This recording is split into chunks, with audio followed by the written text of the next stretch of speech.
Hi guys! Welcome back to my channel. Today, meron po tayong client na 2025 na Montero Sport. Ang gagawin po natin dito sa Montero Sport nila, i-upgrade po natin yung mags and tires. Ang gusto po ni client, gawin po siyang size 20. Tapos, ang gusto niyang gulong, yung hindi po siya sasayad. So kahit stock suspension lang po ito, kahit mag size 20 po tayo, hindi po siya sasayad. Basta ang size na ilalagay po nating gulong, 265/50R20. So tara, samahan niyo po ulit ako.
Ito po yung pinagpipilian ni client na size 20.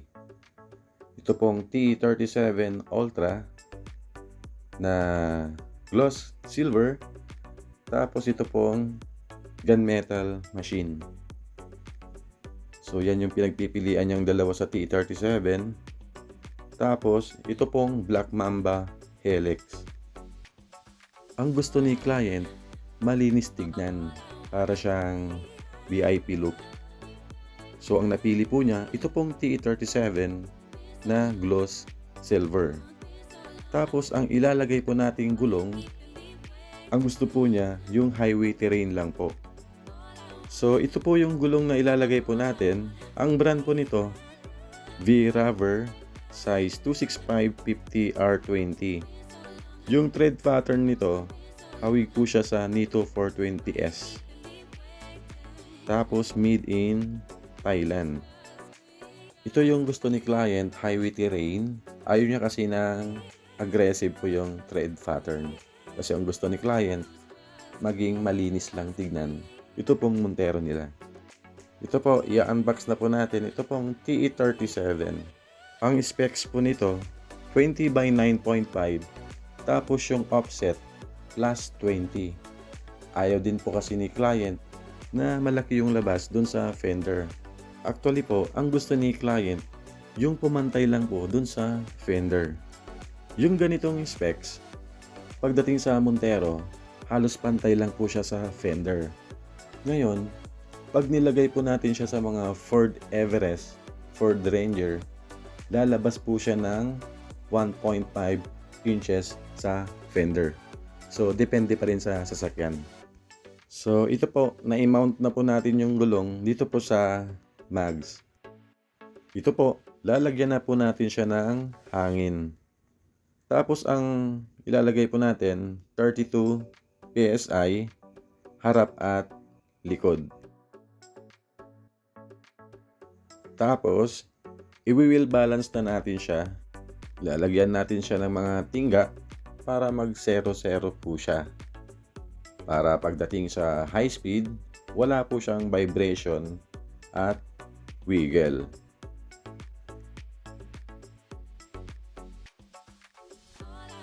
Ito po, na-wheel balance na po natin siya. Ngayon, ikakabit na po natin dun po sa Montero Sport nila. So, tatanggalin na po natin lahat ng mga stock na gulong nito. Actually, itong 2025 na Montero Sport, kung mapapansin nyo, iba na po yung stock mags po niya. Parang mas simple po siya compared dun sa Gen 3.5. Ang size ng stock mags nito, size 18. Tapos yung gulong, 265/60R18. Ngayon, kung gagamitin po natin yung stock mags, pwede tayong maglagay dito ng mas malaki, size 285/60R18 or 275/65R18. Hindi po siya sasayad. Ngayon, ikakabit na po natin yung bagong mags and tires. Actually po, itong T37 na kinakabit po natin, replica po siya. Pero, flue forge. So, mas matibay po siya compare dun sa mga Thailand copy po. Ang price nito, nasa 65,000 po yung apat. Tapos yung B-rubber na 265/50R20, ang isa po, nasa 9,000 po. Ito pong center cap, kasama na po siya sa package po. Ito po, na-install na natin lahat ng mga gulong. Ngayon, hihigpitan na lang po natin yung mga lug nuts. Dito po sa Montero Sport, pag gumamit po tayo ng mga aftermarket na mags, tapos mababa yung offset, kagaya ng mga Fuel, Black Rhino, pag nag-size 17 po tayo, ang tamang size, 265/65R17. Tapos pag size 18, 265/60R18. Pag size 20 naman po, ang tamang size po dyan, 265/50R20. Pag size 22 naman po, ang tamang size po dyan, 265/40R22. So lahat po yan, wala po siyang sayad. So isasalpak lang po siya. Ito po, tapos na higpitan yung mga lug nuts. Ngayon, i-check natin kung lumabas ba yung gulong dun sa fender. Dahil plus 20 yung offset, so sa Montero, pumantay lang po siya. Pag sa mga Fortuner, medyo pasok po yan. Ngayon, pag nilagay mo ito dun sa mga Ford Everest, lalabas naman siya ng 1.5 inches. So, depende po sa sasakyan. So, ito na po yung Montero Sport nila. Actually, natuwa naman si client kasi nakuha yung gusto niyang gawin doon sa sasakyan niya na maging VIP look. So, ayan, napakalinis po niya tignan. So, kahit 265/50R20 yung nilagay po natin, hindi naman siya maliit. Kasi yung overall outer diameter po ng nilagay po natin at yung stock na gulong, halos same po siya ng height. Ang kagandahan nito, pag ginamit po natin yung spare tire, so pantay po siya.